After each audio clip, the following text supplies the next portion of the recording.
Buenos días, mi nombre es José Luis Pacheco y esta es una exposición de multicanalización o multiplexación por división de tiempo para la asignatura de Sistemas de Comunicaciones en la Universidad de Yacambú. Y bueno, yo quisiera hacer un breve preámbulo con las cosas que hemos visto para, digamos, contextualizar un poco el tema como tal. Todos sabemos que en un proceso comunicativo hay varios elementos, los datos que si adquieren un contexto se convierten en información, están los emisores, los receptores del proceso como tal, y también se involucra un protocolo que es como la serie de normas manejada por cada uno de los participantes, emisor y receptor, y un medio, que es lo que vamos a puntualizar sobre todo para esta presentación propiamente.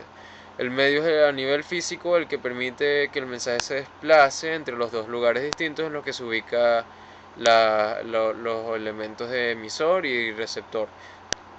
Por ejemplo, puede ser el aire cuando uno piensa en una comunicación hablada, pero puede ser también medios físicos convencionales como lo puede ser la fibra óptica o el cable de par trenzado apantallado o no apantallado, o sea el UTP o el FTP, y un sinfín de otros medios como las redes inalámbricas, la radiofrecuencia, el satélite, o sea la tecnología satelital, etcétera. Pero nosotros vamos a hacer un caso práctico vamos a estudiar un caso práctico de compañía telefónica.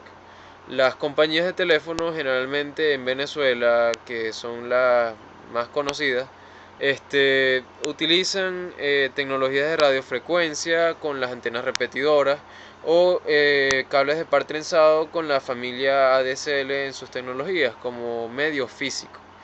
Y vamos a plantear un caso un poco ilógico como tal. Uno pensaría que sería algo eficiente de repente implementar un medio físico, o sea, dedicar un medio físico para cada par de personas que quiera comunicarse. O sea, imagínense la cantidad de personas que en una compañía telefónica van a prestarle servicio de telefonía. Imagínense la cantidad de usuarios que van a participar en los procesos diferentes de comunicación. Pedro, por ejemplo, en la imagen, Pedro se quiere comunicar con Ana, Julia se quiere comunicar con Martín, Juan con Andrea y Luis con Marta. Va a haber muchas personas. Y imagínense cómo sería dedicarle un medio a cada par de personas. Y es un medio bidireccional o porque implementa, o sea, sí, bidireccional, vemos la flecha porque implementa como una especie de comunicación full duplex, o sea, Pedro puede comunicarse con Ana o viceversa, y así con el resto de las demás. Realmente pensar en algo como eso sería algo prudente o lógico, no mucho, porque veríamos cosas como estas imágenes que están aquí, y esto realmente representa un problema. En términos de costo, sería muy costoso, de complejidad, o sea, esto no se ve nada sencillo, imagínense tener que hacerle mantenimiento o algo como eso. Y en términos de eficiencia, por ejemplo, ¿quién puede evaluar o qué criterio se podría utilizar para evaluar la eficiencia de algo como eso? O sea, a nivel de un medio físico como el cableado para las telefonías móviles, que sean un cable, o sea, ya casi sería como el experimento ese que se tiene con el vaso y el hilo, bueno, una cosa similar, o sea, no sería nada práctico. Imagínense también cómo sería la distribución de las capacidades de ancho de banda, o sea, cómo la empresa cómo va a implementar el criterio para decidir qué ancho de banda va a tener cada par de personas que quiera comunicarse. Va a ser una situación muy enredada. Pero la solución que le podemos dar a esto es la multiplexación. Y muchos ya estarán familiarizados con este término, porque ya lo habremos visto en otras materias de la carrera. Pero un multiplexor, o sea, es un dispositivo que se encarga de este proceso. Y un multiplexor es un dispositivo que implementa una lógica combinacional, es decir, adentro de él hay compuertas lógicas y básicamente lo que hace es actuar como un selector de datos, un conmutador de datos. Y va a tener, por ejemplo, 2 a la n entradas y dos entradas de selección, en este caso, porque asumimos que n es igual a 2. O sea, por ejemplo, aquí vemos que hay 4 entradas y dos entradas porque n vale 2 y 2 a la 2 es 4. Y básicamente las entradas de selección van a permitir decidir qué entrada va a desplazarse o va a mostrarse en la única salida que tiene el multiplexor. Y así, bueno, un multiplexor está también el demultiplexor, que es el mismo fundamento pero a la inversa, que hay una entrada única con varias salidas y unas entradas de selección. Por ejemplo, si yo en las entradas de selección yo les suministro a nivel de un cero lógico binario, pues a nivel de binario un cero lógico y un cero lógico a cada una de las entradas de selección, en la salida se va a mostrar lo que sea que tenga la entrada i sub 0. Si yo le suministro 0, 1, me va a mostrar lo que tenga la entrada i sub 1 y así sucesivamente. Igual con el demultiplexor. Pero este es el fundamento básico. Ahora, nosotros para la TDM o la multiplexación por división de tiempo, nos interesa otra cosa por la que el multiplexor resulta bastante útil, que es la multicanalización, o la transmisión multicanalizada. Básicamente esto consiste en utilizar las mismas líneas de conexión para transmitir diferentes datos de distinta procedencia. Y básicamente lo que se hace es dividir el medio de diferentes maneras, siguiendo un criterio diferente para cada clasificación. Y en base a esto la clasificación es la siguiente. Puede ser una multiplexación por división de frecuencia, FDM, una multiplexación por división en el tiempo, TDM, que es la que vamos a estudiar, que a su vez se divide en síncrona o asíncrona, una multiplexación por división de onda, WDM, y una que es muy conocida, sobre todo para el control de acceso, CDMA, que es la multiplexación por la división de código llamada CDM. Ahora, si nosotros pensaríamos en cómo sería implementar la solución de la multiplexación para este caso práctico que vimos de la telefonía. Bueno, sería algo como el GIF que está en la parte de arriba. Sería ir variando o conmutando entre los canales A, B, C, D y E de alguna manera para crear subcanales para que el proceso se dé a través de ese medio. Ahora vamos a ver cómo es propiamente la multicanalización por división de tiempo. Básicamente el principio es el mismo.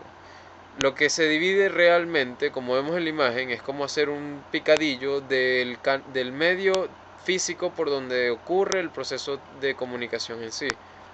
Y las partes que estoy creando con ese picado van a ser ranuras pequeñas de tiempo, que a su vez van a estar relacionadas con los diversos canales asociados con los emisor y receptor del proceso de las diferentes comunicaciones que hay.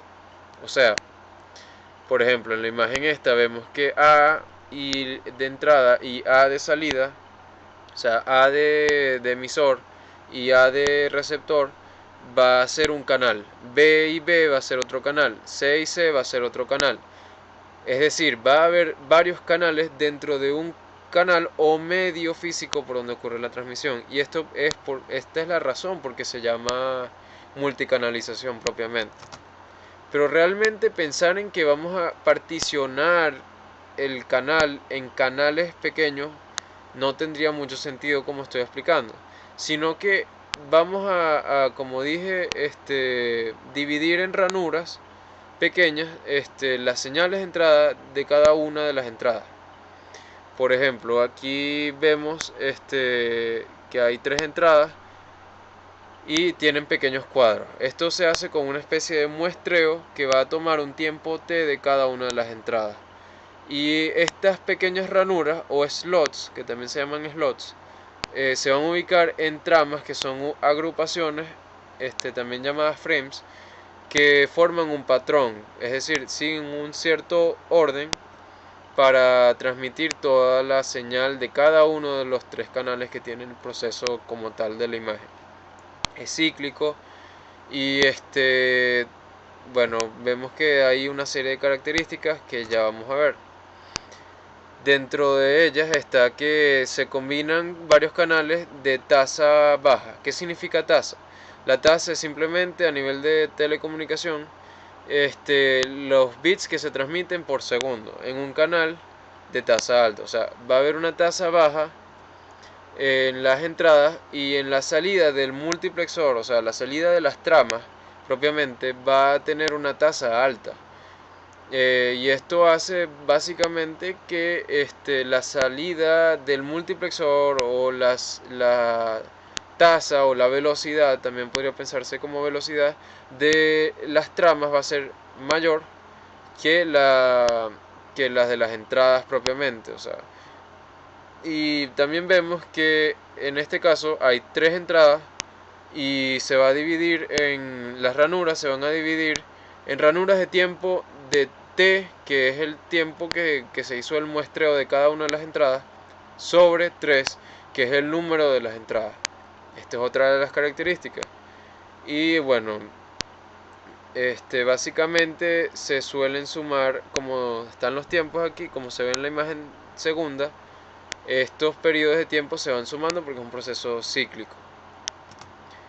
Y para aplicar esto que acabo de mencionar, vamos a ver el siguiente ejercicio práctico. Dicen, el multiplexor de la figura participa en una TDM combinando 4 canales de entrada de una tasa de 100 kilobits por segundo. Si la ranura de tiempo o slots es de 2 bits, calcule la secuencia de la trama, el tamaño de la trama, la tasa de bit en la trama y la duración de la trama. Vemos que la secuencia va a ser la siguiente. Ahí en este caso hay 4 entradas, una amarilla, una blanca, una rosada y una verde. Y van a ser leídas de izquierda a derecha. Como dicen que va a haber 2 bits, yo voy a agarrar de 2 en 2 las entradas hasta terminar, digamos, la cantidad de bits completas que me dan. Por ejemplo, la primera trama va a tener 1, 1 porque es lo primero que tiene la amarilla, 0, 0 porque son los dos primeros que tiene la blanca, 1, 0 que es lo que tiene la rosada y 0, 0 que es lo que tiene la verde.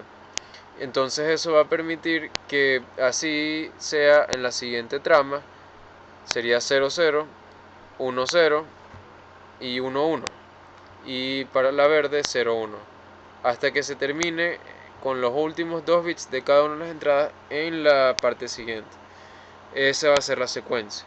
El tamaño de la trama se puede calcular como el número de bits que tiene la ranura propiamente de tiempo considerada por la cantidad de canales. En este caso son 2 bits por 4 canales, que es igual a 8 bits. Ese va a ser el tamaño de la trama propiamente. Para la tasa de bit en la trama, vamos a ver que se va a sumar. Como dije, se va a ir sumando la tasa. Y si cada entrada va a tener una misma tasa de 100 kilobits por segundo, yo lo puedo multiplicar por los 4 canales, me va a dar 400 kilobits por segundo. La duración en la trama se puede simplemente calcular como los 8 bits que me dio del tamaño de la trama sobre los 400 kilobits por segundo, que me va a dar 20 microsegundos de duración de cada una de las tramas. También hay otras características que son importantes destacar, que generalmente se trata de que las entradas en la TDM sean de igual tasa. O sea, para que funcione de manera correcta, la TDM exige que las entradas tengan la misma tasa de bits.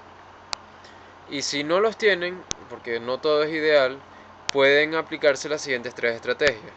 Puede aplicarse la estrategia de TDM multinivel, que lo que hace es multiplexar y multiplexar, o sea, multiplexar las entradas que van a ser la salida de esa pequeña multiplexación va a ser multiplexada como tal para hacer la TDM. Y como en la entrada yo lo estoy considerando dos entradas de 30 kilobits por segundo en la imagen, se multiplexan, se suman las tasas y me da 60 kilobits por segundo. También está la estrategia de múltiples ranuras, que lo que hace es una conversión de serie paralelo de 60 kilobits por segundo, me da dos salidas iguales de 30 kilobits por segundo. Y también está la inserción de bits, que lo que hace es compensar simplemente la falta de bits para que tengan igual tasa entre cada una de las entradas multiplexor propiamente. Otra característica que es muy importante es que el proceso se va a descontrolar si no encuentro una forma de sincronizar el multiplexor y el demultiplexor. Para ellos lo que se hace es sincronizar, así sea de manera, digamos, básica.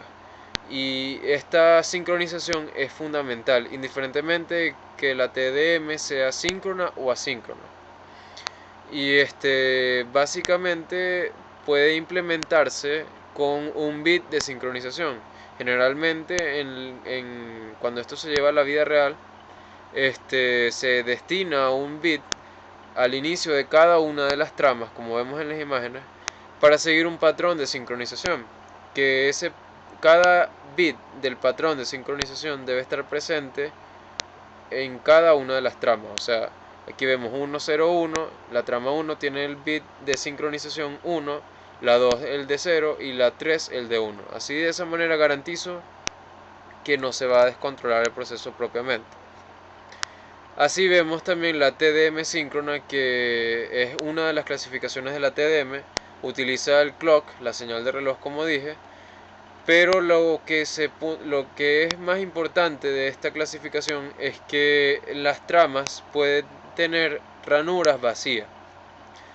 Y esto, a pesar de que puede pensarse que se favorece a extraer y a insertar información con el proceso en sí, esto hace que sea menos óptimo, porque no va, digamos, esos huecos o esos vacíos, no va a ser algo deseable realmente. Y estos vacíos se van a generar porque piensen, por ejemplo, en que en un momento dado yo tengo del muestreo que hice de las señales, tengo una información determinada para el canal A, pero no tengo para el canal B ninguna información, pero para el canal C sí tengo información, como se ve en la imagen. Entonces, para la trama 1 que va a ser transmitida, yo voy a tener de A, de B voy a tener una ranura vacía y de C voy a tener la que corresponde a C. Para la TDM asíncrona no ocurre esto. De hecho, también funciona a base de un clock para que el MUX y el demux, o sea, el multiplexor y el demultiplexor estén sincronizados y no ocurra descontrol ni pérdida de bits ni nada por el estilo. Pero lo que se puntualiza de la síncrona, o también llamada a estadística, es que en las tramas o frames se van a ir llenando dinámicamente de cada una de las señales de entrada. O sea, no va a haber hueco ni espacio libre para cada una de las tramas, a diferencia del anterior. Y esto obviamente hace que sea un poco más óptimo, pero todo depende del cristal con el que se vea. O sea, todo va a depender de cómo se vaya a implementar. También dentro de la TDM existe el término de TDMA o acceso de multiplexación por división de tiempo. Y esto básicamente es una de las técnicas de TDM en relación al acceso. O sea, cabe destacar esta palabra, el acceso. ¿Por qué? Porque, bueno, al igual que el TDM, divide el canal de transmisión en función del tiempo para distribuir unidades de información en ranuras alternas de tiempo o alternantes, proveyendo de acceso múltiple a un reducido número de señales de entrada. Y esto lo vemos en tecnologías de estándares de telefonía digital, como el estándar americano DAMPS. Y bueno, o sea, estos términos TDMA son muy conocidos en las telefonías, como lo es el FDMA o la CDMA, que se ven generalmente en teléfonos de este tipo. Pero esto que estoy mencionando de la TDMA suena muy similar a algo que ya expliqué, que es la técnica TDM propiamente. Y no es coincidencia realmente, sino que es cuestión de perspectiva. Porque uno podría pensar que el TDM es algo que engloba al TDMA, es decir, el TDMA es un subconjunto de la TDM. Y hay que destacar la diferencia marcada entre las dos, que es que en TDM generalmente las entradas que forman los distintos canales que se van a multiplexar o multicanalizar pueden provenir generalmente de un solo nodo, es decir, en términos de telecomunicaciones, un solo emisor, alguien que va a transmitir información de diferentes canales, pero un solo nodo. Pero en TDMA hay múltiples transmisores o emisores para conectarse a un único receptor y así compartir el canal de transmisión de frecuencias al dividirlo en diferentes ranuras de tiempo. Por ejemplo, esto puede verse en la radiofrecuencia, donde múltiples estaciones de radio pueden, por ejemplo, compartir un mismo medio de transmisión para usar el ancho de banda que se requiera.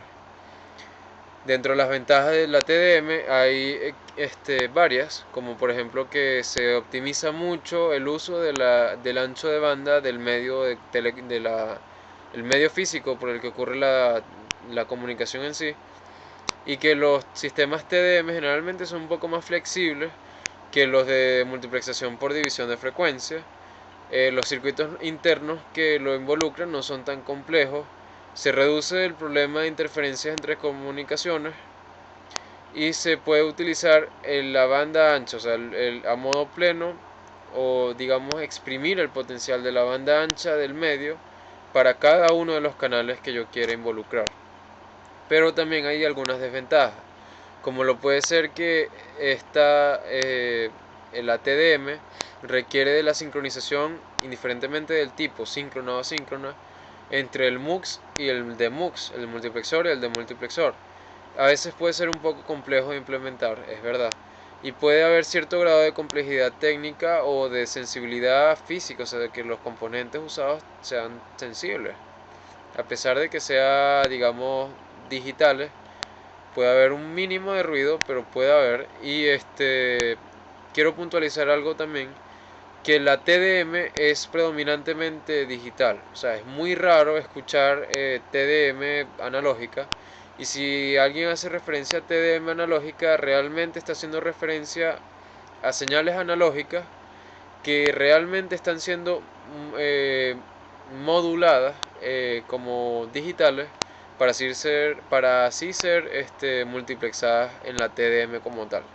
Y pasa también como desventaja que si se afecta el medio de transmisión de alguna u otra manera, todos los canales se van a ver afectados. O sea, eso va a ser un sí o sí.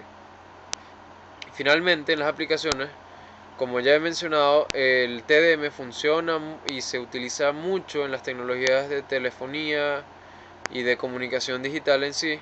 La TDM síncrona, sobre todo en la telefonía digital, enviando señales de voz que son señales analógicas, se modulan y se digitalizan en un solo canal.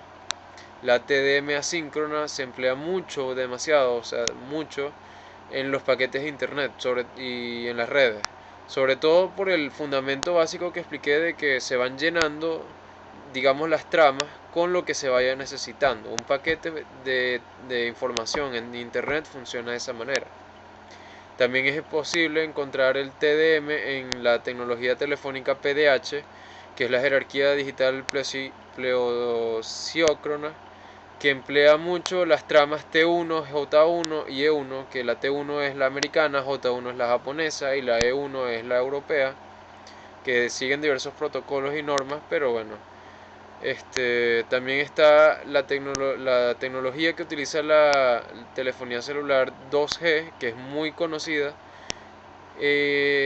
como también dentro del 2G está la GSM, que se escucha mucho, que tal vez le es muy familiar, que es la Global System for Mobile Communications. Y hay otro tipo de tecnologías como la IS-136, la PDC, el IDEN y el DCT. Y bueno, esto ha sido todo, espero que les haya